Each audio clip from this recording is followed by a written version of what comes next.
তো ওই দিন গিয়েছিলাম বলবলাতে কীর্তন দেখতে, আর বাকি যত যা ওইখানে হয়েছিল সব তোমাদের সাথে শেয়ার করব। তো দেখতে থাকো ভিডিওটা এন্ড অবধি, আশা করছি অনেক অনেক ভালো লাগবে।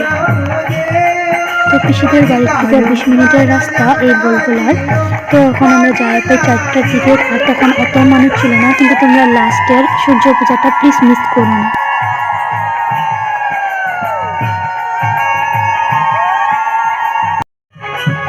আর এই ছিল সূর্য পূজার কিছু দৃশ্য। আর বিশ্বাস করো, সূর্য পূজা আমি প্রথমবারের মতো দেখছি, অনেক অনেক ভালো লাগছে। আর সাথে ছিল এই যে বুনুর দিদিরা।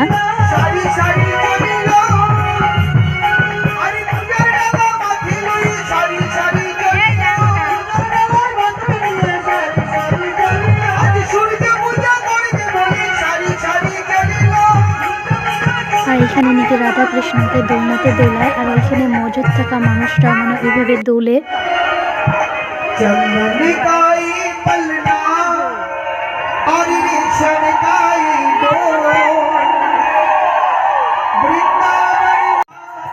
আর আমি ভাবছিলাম পিসিকো বাড়ি কমেও 10 দিনের মতো থাকবো, কিন্তু আমি যাওয়ার পরের দিনই হাতি আইছি ওইখানে। তো আর বেশি দিন থাকা হলো না, 4 দিন মান থেকে আমি এসে পড়ছি। তো আজকের ভিডিও এখানে শেষ, দেখা হচ্ছে অন্য কোনো ভিডিওতে।